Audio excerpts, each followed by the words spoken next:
As a member of the fishing media, it's part of my job to introduce you to the latest and greatest tackle and lures available.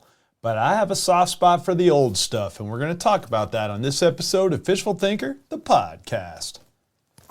I'm Chad LaChance, and you're listening to Fishful Thinker, the podcast. All things fishful, all the time. Hey guys, Chad LaChance here. Thanks so much for tuning into this episode of Fishful Thinker, the podcast. Of course, brought to you, as always, by the fine folks at Sportsman's Warehouse. Visit them at sportsmans.com or any one of 140 plus stores nationwide. And Peterson Toyota in Fort Collins, Colorado, ready to take care of all of your Toyota truck and car needs. Please tell them I said hi if you stop in there. Here we are, springtime, and new season kicking off, and everybody's all excited to get on the open water, and that's going around the whole country. And Bassmaster Classic just got done, the biggest tournament in bass fishing. Just concluded that tournament, and a 22-year-old kid won it, which I'm all for. Hey, as a former coach of the high school national championship, we won the national championship in 2016. I know those kids can fish, and a couple of the kids that were in the Bassmaster Classic this year were also in that tournament in 2016. So I'm happy to see a youngster win it. But what I wanted to talk about today is lures that are older than that youngster, or potentially some, because invariably in my line of work, we get wrapped up with all of the latest and greatest, the shiniest, the newest, the whatever hype is going on, and this, that, and the other. And I'm the first to admit that I'm as guilty or more guilty than the next guy, because I'm a fishing tackle junkie. I'm a technology person from the standpoint of the advancement, not technology as in electronics. That's definitely not my thing. I'm not a computer guy or anything like that. But technology in terms of rods and lines and things like that, lure technology and all that. And I've had big, giant, long conversations with Dan Spangler, the lead hard bait development manager at Berkeley, about all the science that goes into their lures and how new ones come about and this, that, and the other. But one thing that's important to keep in mind, even from Dan's point of view, is that a lot of what we see as new is something that was old that's been revamped, or the technology has allowed the old lures, let's say, or the old rods just to be improved as they've moved forward. And after spending 5 years of my life working at Sportsman's Warehouse in the fishing department, I know that there's a significant number of people out there who still just prefer the old original stuff. And so I thought I'd talk about some of that, and you may have some of it laying around that you'll dig out and get to throwing again, and you might find that it's really good stuff. And there's also some minor modifications to some of them that will make them a whole bunch better, which is kind of along the lines of what a lot of lure developers do these days, is they look at a fundamental concept that's really good, and then they expand on it from there. For instance, the Berkeley Chapo, great bait, super fun bait, topwater bait. It's got an asymmetrical tail, really cool. When they came out with it, a bunch of people said, "Oh, well, they just knocked off the whopper plopper. They just took a whopper plopper and knocked it off." Well, if you look at that, by that logic, the whopper plopper knocked off the top raider, and the top raider knocked off an old plug from, I think, the 30s prior to that. Meaning that it's just been a progression in technology, and each company comes out with their own version. The fundamental thing about a Chapo or a plopper or top raider, or whatever you want to call it, it has the asymmetrical tail. Well, that's been around for a long time. That tail makes a very unique noise, and the nuances of it change, but some people really still fundamentally like the old stuff. So I wanted to go through some of those, because particularly the ones that are still available, so that you can go out and buy one of them and try them, or dig them out of your own tackle box, because you probably have them, or maybe your dad's or your uncle's tackle box, or who knows what. Maybe you found them at a garage sale. I've seen a bunch of that. But let's run down a few of those, and I thought, this would be just kind of fun. It's a little bit lighthearted, but I think it's kind of fun. And one of them that I have a tremendous amount of confidence in for a huge range of fish, and I wouldn't say that they've gone out of style, because they definitely have not gone out of style, but they've been around for a long time, and I feel like that that people have kind of maybe lost sight of to some degree, and that's the basic spoon. Spoons have been around forever. They're some of the oldest fishing lures, and I've got boxes of them, but I don't use them outside of relatively narrow parameters in terms of casting a spoon, and I'm not totally sure why that is. But the reality is a spoon, which is basically exactly like it sounds. It's a piece of metal. Literally, if you cut the handle off a regular piece of silverware and drilled a couple holes in it, one at each end, one for a split ring and one at the other end for a hook, you'd have a spoon. And I imagine that's how they were developed. But the reality is a spoon, it gives off flash. It's unique in that typically they don't move the same way the whole time you retrieve them. They move depending on different water pressures and things. But they've kind of gone out of favor amongst particularly hardcore anglers. And there's a lot of scenarios where a spoon is an excellent choice.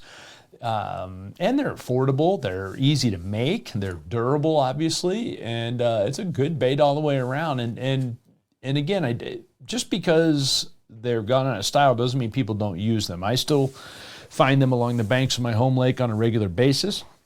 But what made me think about it is I have a neighbor. And that neighbor grew up in eastern Kansas, which was not a trout fishing place. That's bass and panfish country. But they used to take family vacations to Colorado every summer, and they learned of a thing called a Colorado spoon. It's a little, I think it's made by Thomas and Thomas. They make a buoyant, they make other spoons, but there's one called a Colorado spoon. Well, my neighbor's married to that spoon. I mean, married to it like that's what he throws. But the funny thing is how many times I will be fishing right with him with the latest and greatest, whatever widget it might be, and he's catching fish just as many as I am, and sometimes more, throwing that old spoon around. And all he does is throw it and wind it. And because it's a spoon, it behaves relatively erratic on its own. It gives off flash because it's shiny. In his particular case, it's always the gold with red trim on it. Two excellent trout colors. And lo and behold, he catches all kinds of fish, from walleyes and bass to trout and everything else. So I think the old school spoons are something that more folks should consider, and it could be for a whole variety of fish. And for me, throwing spoons, it's almost always a vertical thing or a semi-vertical thing in the fall, late summer or fall, and that's when I throw them. But the other scenario where I throw them a lot, which really makes no sense at all in the grand scheme of things, considering my propensity for newer baits, is in saltwater. And I throw a Johnson Sprite in saltwater a lot. I throw a 1/4 ounce, 1/2 ounce, and 1 ounce Johnson Sprites in saltwater a lot, or a 3/4 ounce, any of them from that range. And I catch tons of fish with them. In fact, one of the biggest snook I ever caught bit one of those, which is not really known as a snook bait, but they work very well. So spoon's the first one that I'm going to throw out there that's old school, still 100% applicable to a variety of fishing, whether you be a walleye guy or a bass guy, or for sure a pike guy, things like that. And there's some scenarios where you still see them. Like I said, you see saltwater guys throw them around some, myself included. You'll see some old school pike guys up north throwing them, but you just don't see a lot like you used to in the old days. So that's one of them. Another one that I think is a really fun bait, and it's kind of gotten out of favor all the way around because of all the new stuff, like for instance the Chapo, is the old hula popper. And along the same lines, the jitterbug, two really old school bass fishing, originally designed for bass fishing lures, both with unique mouth designs on them. The hula popper being a popper, but a huge mouth, displace a ton of water, leave a huge bubble type popper, far more so than a modern style. And of course the jitterbug with the real wide mouth on it that wobbles back and forth, makes a really cool noise and an incredible V-wake on the surface of the lake. Both of those will still get you lots of bites. Both of them had significant design flaws from the standpoint that the way the hooks are mounted, but that's easy to overcome with the addition of a split ring and some modern hooks on them, and they'll catch you tons of bass, particularly the jitterbug.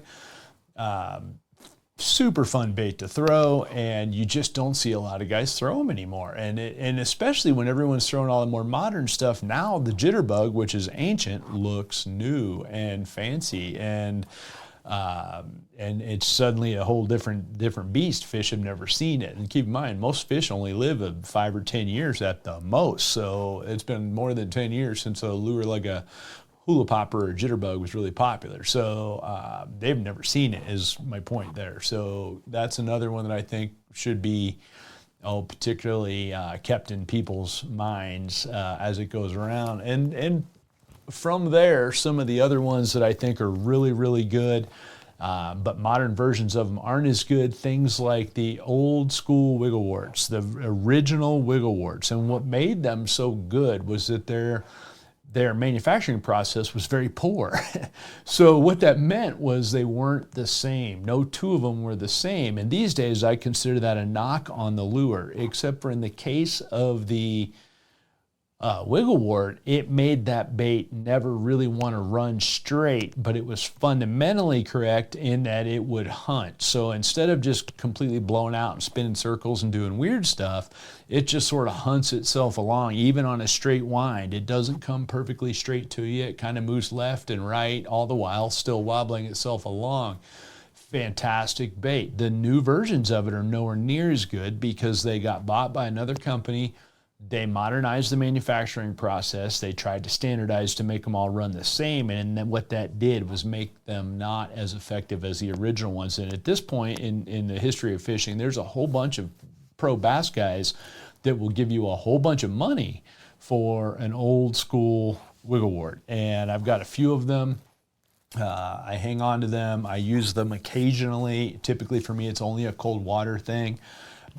But they're a great bait to have, and they're one of the few that I carry outside of my core crankbaits. In other words, I have a core group of crankbaits that I carry all the time, and I still, to that core group, will be 2 or 3 old wiggleworts, and the paint's beat off them.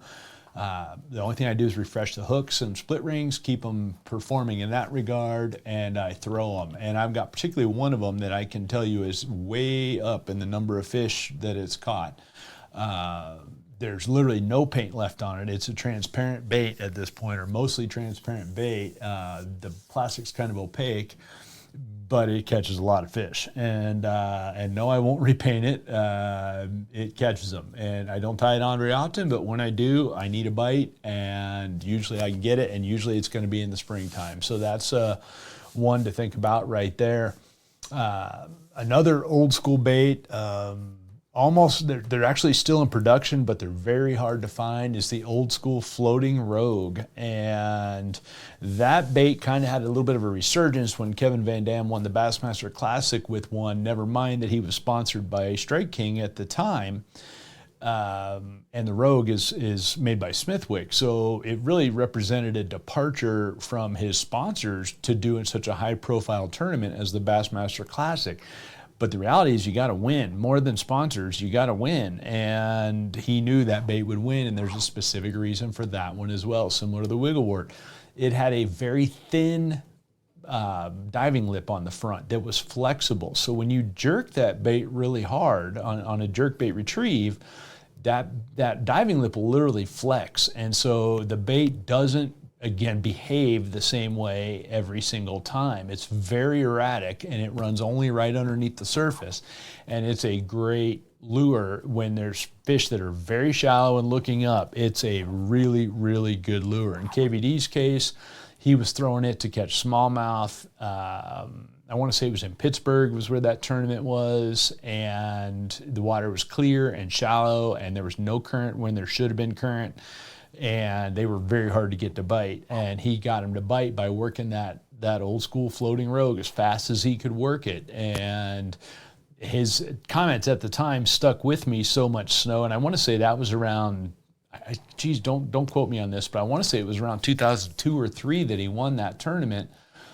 Well, 2016, I won the national championship as a coach by throwing the old school floating rogue. And I learned that from Kevin. And I told Kevin that at ICAST the year prior in 2015 that I had learned at and I was going to throw it. Well, the reality of the situation was the opportunity didn't present itself at the national championship in 2015 because I didn't plan our days right, and that's on me as a coach and a little bit of the parents, which were kind of sub-coaches. Well, the following year we focused, had one coach, and that's me, and I've developed that pattern during our practice sessions with my kids that we were really focused on shallow fish that would be hard to get to bite in 90+ degree water. We got that floating rogue out and we went to town on them and ended up winning the whole shooting match, catching all kinds of fish. For the record, we tried modern baits of all kinds. We tried Rapalas and Berkeley baits, and this is before Berkeley had a bunch of jerk baits and things out. I tried every kind of bait, other jerkbait we could find to see if we get something to back it up, because we only had a few of those floating rogues with us. And again, they're not that easy to find. Well, to give you some idea how important that bait was, we sent the father of one of the two kids that was on my team on a 50-mile each-way trip to go buy them, because there was a shop that had a few of them in stock, and we had called around, and he went and bought all of them they had, as well as a whole bunch of extra replacement hooks so that we could replace the hooks on the ones we were throwing, because we were catching a lot of fish and needing to rotate through hooks as they were getting bent. And sure enough, we won the whole shoot match. But every single fish we weighed for that whole tournament for 3 days was caught on one of those old school floating rogues. So that's kind of one that I've got a soft spot for.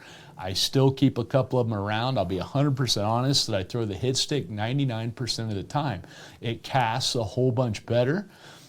But if I really need the ultimate in erraticness, that old floating rogue will do it. It's a nightmare to cast. It's not a particularly durable bait, but it will get you bites, and that's a key thing right there. Another one that I think gets not enough love outside of trout fishing circles these days is an inline spinner. And again, it's old, maybe not as old as some of the others, but I have a whole bunch of memories as a kid of reading about smallmouth bass anglers using inline spinners, and pike guys using inline spinners, and saltwater guys using inline spinners, and white bass and striper guys using them. And these days you rarely see an inline spinner anywhere outside of muskie fishing or trout fishing. And that's really not a good answer, because I can tell you as a guide, when I had kids in the boat, when I guided for smallmouth for 20 years, when I would get a kid in the boat that just wanted to cast and wind and cast and wind, I would tie them on a 1/4 ounce inline spinner. At that time, it was pretty much always a rooster tail, Warden's rooster tail, and a 1/4 ounce, which is a good sized rooster tail, and just let them throw and wind all day. And you would be amazed at how many fish they caught, because it's a total no-brainer and nobody's throwing it. You never see people throwing that on my lakes that I guided on unless they're fishing for trout.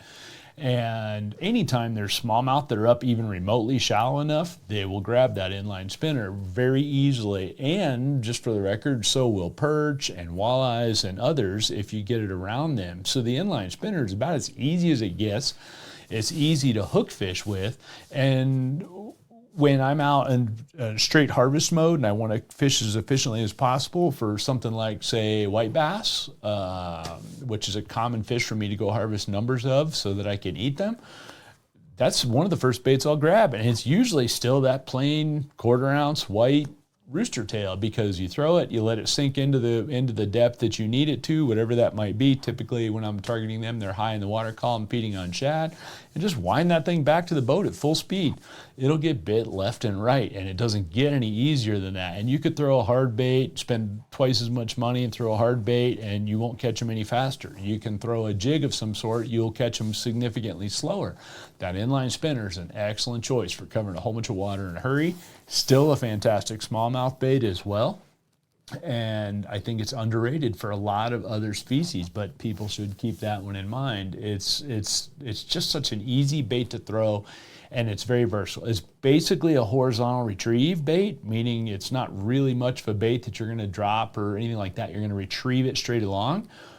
Having said that, depending on the specific bait, You can sink it into whatever depth range you need and wind it back with the tip down and give it the occasional pause on tight line and just let it settle back a little bit and then wind it some more.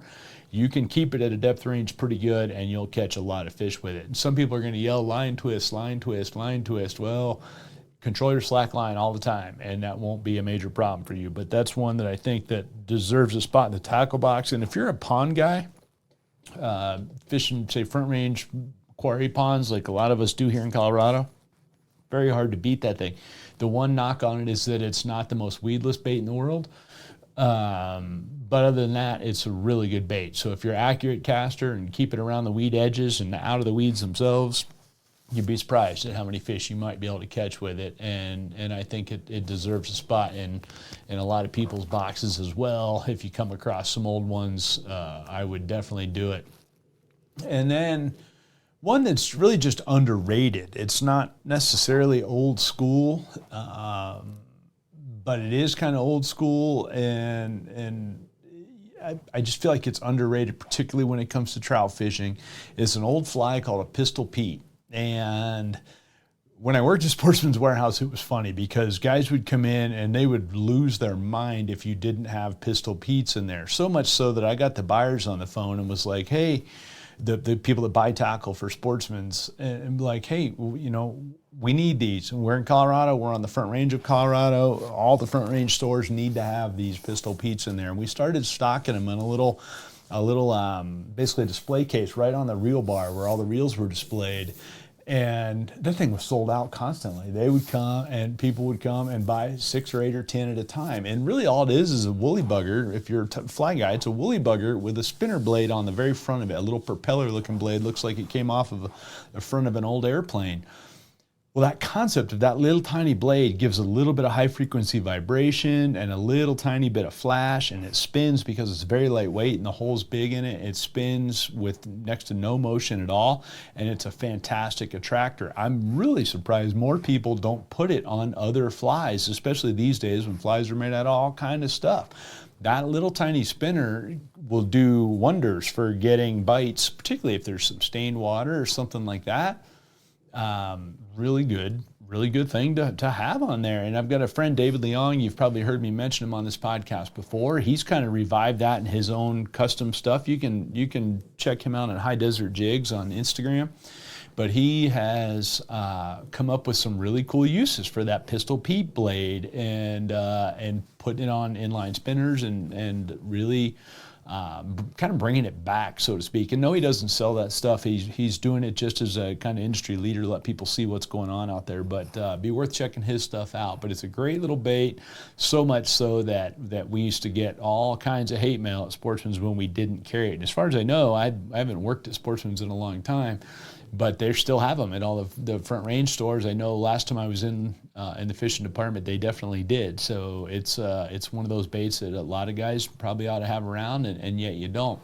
And along those same line, and for the record, I've seen guys throw it on a fly in a bubble scenario with a spinning rod, which works great. I've also seen it thrown on a fly rod, which also works great. So it's one of those kind of generic all-around lures. It's part fly, part lure, and both guys can throw it, or both genres can throw it. So that's a good thing. And along those same lines, and this one's old school, but again, not ancient, but it definitely should be in your box, in my opinion, 100%, more than any, is the beetle spin. And somebody's going to say, well, that's dumb. That's a trout bait. You've probably heard me mention it before, but it's more than the actual beetle spin itself. It's the concept of the spinner arm and jig head. And the reason that I think it's so important is you can mix and match the blade, the arm, and the jig head in a basically huge number of possibilities. And then when you consider the body that's on the jig head, it becomes hard math even for a rocket scientist like me. It's a lot of options out there to do that. And there's a reason that in my truck box, which stays in my Tundra all the time for opportunity fishing, I don't have spinner baits in there. I have spinner arms and a couple of blades and a few jig heads, and I can mix and match that and come up with any combo that I need. And basically the way that the beetle spin originally was positioned and marketed was for trout and panfish in very small sizes, but then saltwater guys started figuring out that, hey, that spinner arm works pretty good for redfish in Louisiana. And so they made them a little bit bigger. And then pretty soon you got to where you could get, a 1/4 ounce, let's say, jig head and a beefy enough wire to hold up to whatever fish you're kind of catching. And now they're fairly readily available, but I hardly ever see anybody throwing them. And if you mix and match the jig head and body with the blade combo, you can come up with anything you want in terms of a hard vibration, a soft vibration, a really fast vibration, a heavy jig head and a small blade that you can go really fast, or conversely, a light jig head and a big blade, which requires you to go really slow. Whatever the case might be, it gives you an infinite amount of flexibility without having to buy and carry a whole bunch of spinner baits. And more than that, even spinner baits with their big fluffy skirts and all that are not a realistic profile. They work great for largemouth and a few other species. And I love a spinner bait, an old school spinner bait. I love a spinner bait, believe me. But if I'm carrying a limited amount of tackle, or I'm a bank angler, or I just flat don't want to carry all my stuff in the boat, all the weight and all of that, then the old school beetle spin. And more importantly than that, and this is a big one, I can make that beetle spin do anything that 25 different spinner baits might do. And I'm literally carrying 2 spinner arms and 10 jig heads and a couple of bodies instead of 25 spinner baits. So I don't have a whole bunch of stuff, and I can have a very realistic looking body on it. And I have made some fish pay with that scenario a whole bunch of times with a say a 1/4 ounce jig on with a 3.8 inch power swimmer on it, and which is just a little soft swim bait. There's a bajillion companies that make them, and a little willow blade, and just huck and wind, or even my gulp minnow, 3 or 4 inch gulp minnow on there. Fantastic walleye bait, a whole bunch of fish. Plus you can throw it vertically and let it swim its way down. So you cast it up and let it sink on semi-tight line or tight line, and it will swim its way down more naturally than a spinnerbait will, because the hinge point at the jig head. And also, in my experience, you lose less fish. Once you hook them with a beetle spin arm or a spinner arm like that, you've got them caught. So yeah, it's an old school design. Everyone goes right to the new ones with the fancy heads and all that. And I'll be the first to tell you. I mean, the Berkeley Power Blade, I've been throwing that since it came out. It's a fantastic spinner bait. But when it comes to pure versatility and making it look very real and being able to carry a much smaller selection of stuff and cover a whole bunch of bases, it's hard to beat that. So when it comes to lures, guys, you don't have to have the latest and greatest. And like I said, it's my line of work to make sure I'm up to speed on what they are and to throw them and feel what their nuances are good for or not good for and all that. And yes, I test baits for Berkeley in the spirit of disclosure. But I can also tell you that there's a bunch of old baits that still work just as good or better than they ever did before, and they deserve a spot in your box. So I appreciate you guys listening. This has been Fishful Thinker, the podcast. If you would like to join the conversation on Facebook, Instagram, TikTok, we'd appreciate that. Also, we're still airing on Altitude Sports Entertainment and World Fishing Network for another 2 weeks of new content, and then we'll start rerunning. So if you missed any of our content from the first half of the year, from January, February on cable TV, check that out, and also the YouTube as well. That's at Fishful Thinker. So appreciate you listening. This has been Fishful Thinker, the podcast.